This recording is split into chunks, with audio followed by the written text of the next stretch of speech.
हमें एक बुद्धिजीवी व्यक्ति मोहम्मद इदरीस उर्फ भोला मास्टर मिल गए। इनसे ही जान लेते हैं कि जिस प्रकार से प्रदेश के अंदर जाति आधारित गणना किया गया है, उससे लेकर के इनकी क्या प्रतिक्रिया है, क्या कहेंगे, सही या गलत? बिल्कुल सही है। कैसे, क्यों?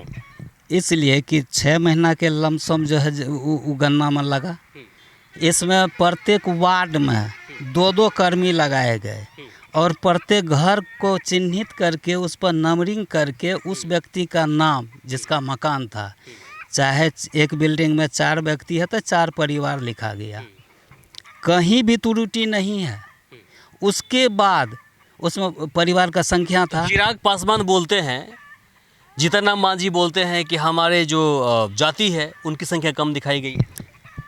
ये हम उन लोगों को निवेदन करेंगे कि उनके ब्लॉक में डाटा लिखा हुआ है और उनका वार्ड है ये है, उसके गांव में एक भी व्यक्ति का दिखावे जो फलना छूट गया है तब मैं मान सकता हूँ। जो भी सरकारी कर्मी थे, घर घर जाके जो एक दिन नहीं मिला तो पड़ोसी को कह के मोबाइल ले करके उसको बुला करके उसका लिखा। यह भी बात सामने आ रही है कि जो 500 करोड़ रुपए खर्च हुआ है तो कुछ पैसे तेजस्वी ने ले लिया है और कुछ पैसे नीतीश कुमार जी ने ले लिया। तो उसका तो डाटा सामने है। 3-4 दिन पहले तो पैसा रिलीज हुआ है सामान्य प्रशासन से, तो वो तो देखिए बैंक में जो कैसो करोड़ भेजा है और कितने कर्मी है। हाँ, बिल्कुल। उसमें तो सीधे 7,500, 7,000, 10,000, 12,000 इतना करके जो है वो जो 6 महीना काम किया उसका मानदेय है। सभी मानदेय के अलावा वो है पैसे रुपए? हाँ, नहीं, वही जो काम उनको जो सैलरी मिलती है, सैलरी के अलावा सैलरी के अलावा, इसलिए कि छुट्टी के दिन में स्कूल करके शिक्षक लोग जाते थे तो ये एक्स्ट्रा है।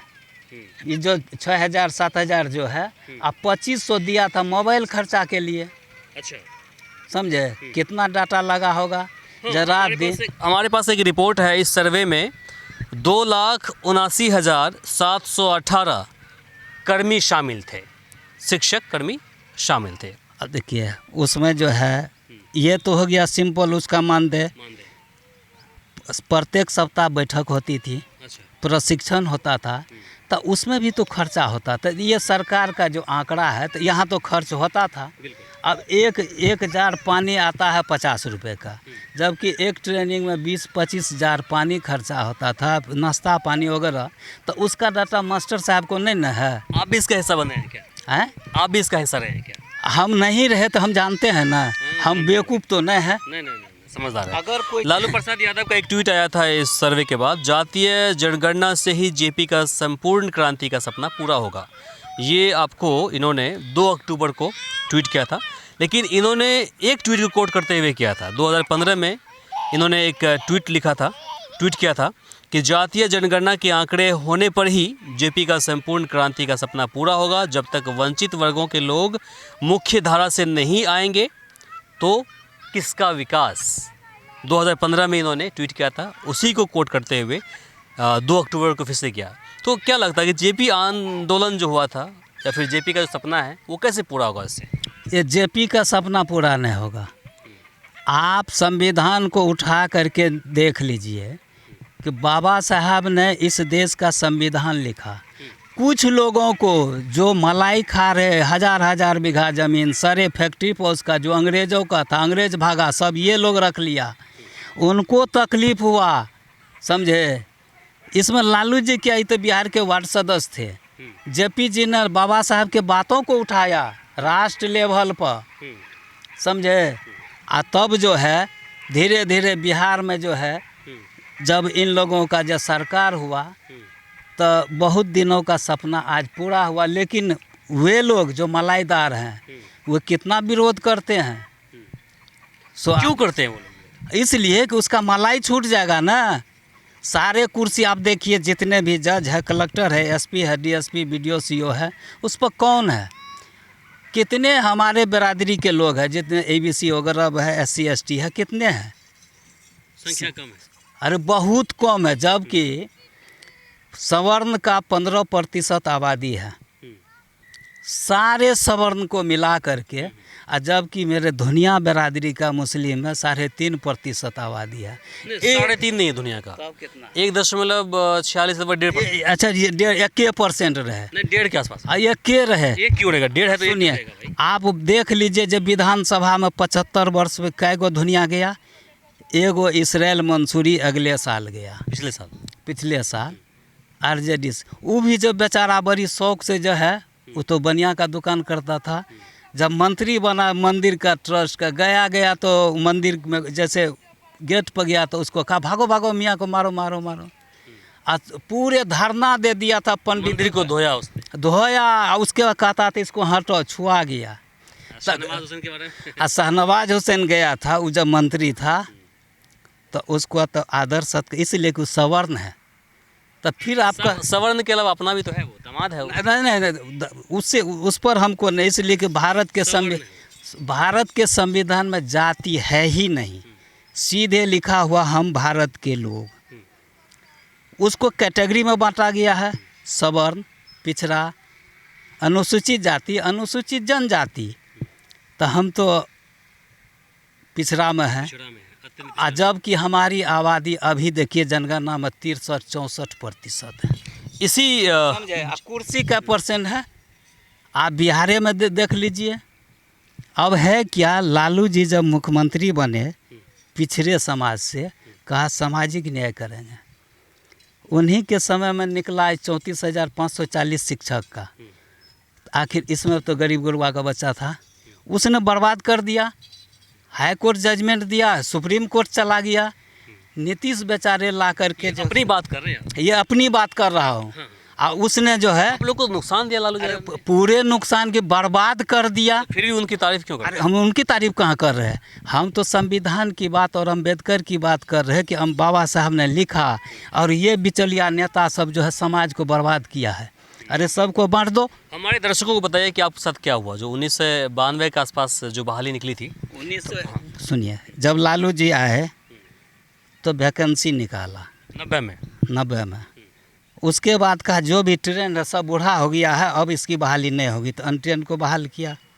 हम लोग केस किए हाई कोर्ट में, तो हाई कोर्ट जजमेंट दिया। क्यों किया आपने केस को? इसलिए कि हम लोग को जो है अनट्रेंड को बहाल करना शुरू कर दिया, तो हम लोग केस किए। उसके बाद हाई कोर्ट जजमेंट दिया, लालू जी चल गए सुप्रीम कोर्ट। तो अब जो पेट के लिए नौकरी को तलाश कर रहा है, सुप्रीम कोर्ट में लड़ पाएगा? फिर जो है नीतीश जी जब हुए तब जा कर के जो इसको नियोजन में लाए, फिर कुछ नियमित किए 2005 में, 2012 में। हाँ, मतलब शुरुआत तो 2005 में कर दिया था। हाँ, तो पहली बार किया। हाँ, तो उसके बाद जो है, अब बताइए इसमें कोई रुपया पेंशन नहीं है। तब फिर जब गरीब गुरबा का बच्चा मास्टर बना तब तक ठीक, अब कहाँ से खाएगा? इसके लिए सामाजिक न्याय, जो गरीब के घर से लालू, झोपड़ी का लालू है। पहले का नारा था लालू जी का, हम वहीं पर थे। उसके झोपड़ी से निकले थे तो कहते थे हम साइकिल से जाएंगे। ये तो छिपी हुई बात नहीं है। और तब जो है हम लोगों के लिए कुछ नहीं सोचा, लेकिन अब हमको उम्मीद है कि हमारे बच्चे के लिए वो जो है अब जाति आधारित वो हिस्सा कर दे, कुरी लगा दे, जो पढ़ेगा वो। ऐसे में तो कुर्सी पर भी बैठेंगे दफ्तर के अंदर तो बोलेंगे भाई तुम तो एससी से हो, तुम तो एसटी से हो, तुम ओबीसी से हो, तुम ईबीसी से हो, तुम ईडब्ल्यूएस के माध्यम से आए हो, तो तुम जनरल से आए हो। अगर ये जाति पर ये 5 कैटेगरी में बांट दे, सवर्ण जितना प्रतिशत 100% उसको दे दे। 15% है ना, 15% दे दे बिहार में, तो 100% हो गया। इधर बचा 85 को कैटेगरी अनुसार बराबर कर दे, इसमें क्रीमी लेयर लगा दे, तो सीधे उसका संख्या घट जाएगा। वही चीज़ आप लोग शुरुआत से यह कहते आ रहे हैं कि मनुवादी लोगों का इस देश के ऊपर कहीं ना कहीं वर्चस्व रहा है। जो SC ST समाज के लोग हैं उसको सवर्ण जो है बैठने तक नहीं दे रहे हैं। तो इसके बाद जब जो नए युवाओं की बहाली होगी तो कहीं ना कहीं वहाँ भी भेदभाव होगा कि भाई तुम तो स्वर्ण नहीं हो, तुम तो सवर्ण नहीं हो, तुम तो SC से आते हो, तुम ST से आते हो। देखिए, जब जाति आधारित हो जाएगा तो स्वतः उसका संख्या घट जाएगा। क्वालिटी पे क्यों नहीं जाते हैं आप लोग एक चीज़ बताइए, जाति आधारित गणना जो करवाते हैं, जाति के आधार पर आप लोग रिजर्वेशन क्यों मांगते हैं? आप लोग जो है आर्थिक आधार पर क्यों नहीं मांगते हैं? वही तो हम कह रहे हैं। एक चीज़ बताइए, टीपी कॉलेज से जो पढ़ता है, गरीब का बच्चा उसको भी 500 नंबर, अमीर का बच्चा उसको भी 500 नंबर। तो जो भी नौकरी होगी तो सर्टिफिकेट के आधार पर परीक्षा ले। हम कहाँ कह रहे परीक्षा मत ले, समझे? परीक्षा ले के बहाल करे। डिप्टी कलेक्टर होगा, एसपी होगा, तो सबका होता है, लेकिन उसको जात पर बांट दे। वहाँ पर जो है ना, जो सवर्ण से जो विद्यार्थी आते हैं वो काफ़ी रोते हैं। उनका कहना होता है कि हमारा 85% 90% तक पहुँचता है, हमको नई नौकरी मिलती है। SC ST वाले 63% लाते हैं या फिर 45% लाते हैं तो उनको मिल जाता है, तो वो लोग काफ़ी परेशान रहते हैं वहाँ। फिर आखिर वो परीक्षा में पास करता है ना। परीक्षा में पास करना एक अलग बात है, क्योंकि आपने भी कई सारे एग्ज़ाम को फेस किया होगा, आपने किया ही है, और इसीलिए बोले कि उस वक्त का दर्द कितना पीड़ादायक होता हो। देखिए, एगो कहावत है, लालू जी तो गरीब घर से गए जरूर, लेकिन जब उनके साथ रहे जेपी आंदोलन में तो बड़े बड़े लोगों के साथ रहे। इनका बुद्धि बड़ा हो गया, इनका विचार हो गया, तुम भी लूटा हम भी लूटे, लूट की आज़ादी है, समझे? तो सब लूटा, कौन नहीं लूटा? जो भी कुर्सी पर आता सब लूटा। आज पूजा सिंघल जो DM थी, कैसो करोड़ का उसका मिला, जबकि एगो DM और उसका संगत कहाँ से था? अच्छा खैर वहाँ नहीं जाएंगे हम। आप देखिए, एक रिपोर्ट अब यह भी आई है कि ब्राह्मणों के पास लगभग 16% ज़मीन है बिहार के अंदर, हालांकि उनकी आबादी 3.66% है। इसके बाद देखिए भूमियारों के पास 39% के करीब ज़मीन है, जिनकी संख्या 2.87% है आबादी। अब बाकी जो है आपको कैस्ट हो गया, बाकी राजपूत हो गया, तो सबको मिला लिया जाए तो लगभग आपको 87 तक पहुँचा रहा है। तो 87% जो है ज़मीन स्वर्ण के पास में है, बाकी का जो हिस्सा है वो आपको दलित, महादलित, OBC, EBC उनके पास में है। देखिए, इसके लिए आपको प्राचीन इतिहास पढ़ना पड़ेगा।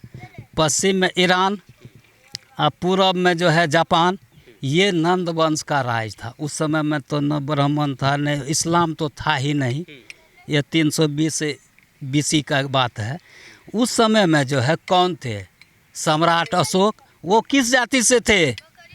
उस समय में कोई धर्म है, कोई मंदिर है? उसके बाद कौन आए? मुग़ल खानदान, ईरानी, समझे? वो सब यहाँ के दलितों को दबोच करके कुचल के, यहाँ पे जो मुस्लिम थे सबको दलित बना दिया, सबका संपत्ति लूट लिया। उसका वर्कर कौन थे? पंडित जी, सिंह जी। आप बताइए, मुग़ल का एक भी रिश्ता यहाँ के मुसलमानों से है? बताइए। उसके बाद जो है कौन आया? अंग्रेज। अंग्रेज़ों का एक भी कोठी बताइए किसके घर में बना? गुजरात में पहला कोठी बना किसके घर में? किसको बर्बाद किया? जो यहाँ का मुसलमान था, दलित, जिसको दलित बनाया, इन्हीं लोगों का। उसके बाद जब अंग्रेज जाने लगा तो किसको देगा? जो उसका चमचा था, वर्कर था, कर्मचारी था, सब अपने अपने नाम से लिखवा लिया। यही तो इतिहास है। ये तो लोग शुरू से ही एक्टिव रहे हैं, पढ़े लिखे रहे हैं। हाँ, तो सुनिए, आज़ादी के 77 ईयर्स क्रॉस करने को है, अभी तक महादलित समाज के लोग, EBC समाज के लोग पढ़ने के लिए स्कूल नहीं भेजते बच्चे को। और उनके पास अब आप जाइए तो शुरुआत से ही वो लोग पढ़े लिखे हैं। सबसे पहले गुरु पढ़े लिखे रहेंगे, जो होशियार रहेंगे, जो नौकरी चाकरी करेंगे, तो उनके पास वो संपत्ति होगी ना। इसके अलावा जनसंख्या की बात कर लीजिए आप, EBC SC ST की बात करिए, 4 5 बच्चा होता है।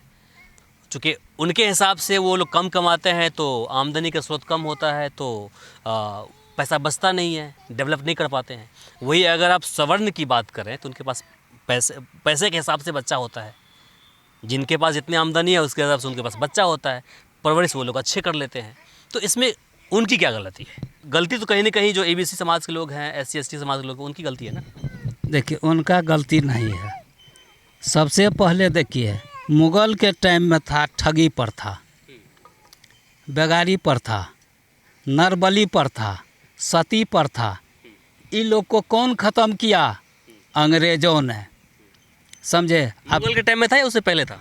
पहले से था, लेकिन मुगल ख़त्म नहीं किया, थोड़ा बहुत तो ख़त्म किया। कुछ ख़त्म किया, जैसे नरबली को ख़त्म किया। ये किसका बच्चा नरबली दिया जाता था, ये तो अनुसंधान का विषय है।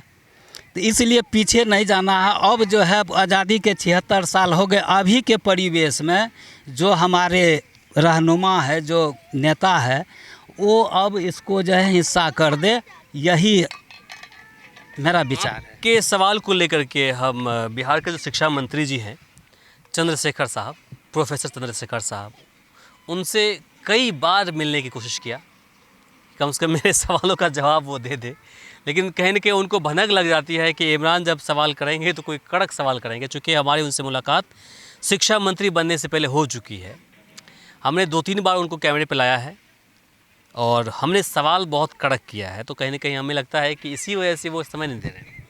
तो आपका सवाल ज़रूर उनसे पूछता कि भाई जब 1992 का वैकेंसी है, 2011-12 के आसपास इनकी बहाली हो चुकी है, तो इन लोगों के लिए पेंशन क्यों नहीं है?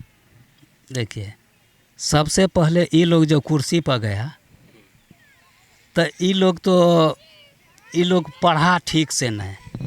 जो इस चाणक्य जो थे, धनानंद का हत्या कर जो नंद वंश के थे, कौन बैठा था गद्दी पर? उसी के परिवार में से चंद्रगुप्त मौर्य को बैठाया था, समझे। उसके बाद जो है अपना शासन किया। तो ये लोग जो है वहाँ जो बैठा अपना पेंशन लेता है, प्रोफेसर है वो कि थे, पेंशन लेता, तो क्यों नहीं एमएलए वाला पेंशन लेते हैं? अब मंत्री वाला पेंशन लेंगे, हम लोग को पेंशन नहीं। तो गलती किसकी? आम लोगों की गलती है। अरे गलती सरकार में वो है ना, वो गलती किसकी? आप आवाज़ क्यों नहीं उठाते? आम जनता जो है अगर सड़क पर आ जाए इसके खिलाफ तो क्यों ना होगा? सुनिए, आप ही लोग जो शिक्षक हैं, 34-35 हज़ार तो है ना संख्या में। सब तो सुनिए, सब कुछ मरियो गया, कुछ रिटायर हो गया। इसके अलावा जो शिक्षक है सभी लोग सड़क पर आ जाए, वो सब जो उनको सवाल करें। जाहिर सी बात है कि जो एक बार विधायक बन गया भाई, आजीवन उनको पेंशन मिलता है। एक बार मंत्री मतलब एक बार में बन गया तो वो 2 बार बन गया, 2 बार मिलेगा, 3 बार बन गया, 3 बार मिलेगा। भैया ये क्या है? ये पैसे किसकी बाप की है भाई? हैं? पैसे कहाँ से आता है ये? और जो लोग उसके हकदार हैं उनको पेंशन नहीं मिल रहा है। बताइए, कॉन्ट्रैक्ट बेसिस पर सेना की बहाली चल रही है, शिक्षक लोगों को देने के लिए पैसे नहीं है, इनको देने के लिए पैसे नहीं है, पेंशन तो दूर की बात है। अब पेंशन इनको मिलनी चाहिए तो पेंशन किसको मिल रहा है? जो एक बार विधायक बन गया उनको मिल रहा है। पेंशन ही नहीं, सिक्योरिटी मिल रही है उसको, एक गार्ड रहता है हमेशा उनके साथ में। भाई किसके पैसे से? तो इस देश को कहीं ना कहीं नेता ने ही आबाद किया है, नेता ने ही बर्बाद किया है ना। चलिए, बाकी इसे लेकर के आपकी क्या प्रतिक्रिया है कमेंट बॉक्स में लिखकर ज़रूर बताएं। इस वीडियो को अधिक से अधिक शेयर करें ताकि बाकी लोगों तक जानकारी पहुंच पाए। फिलहाल के लिए मुझे इमरान को और सहयोगी एहसान को दीजिए यहीं पर इजाज़त। नमस्कार।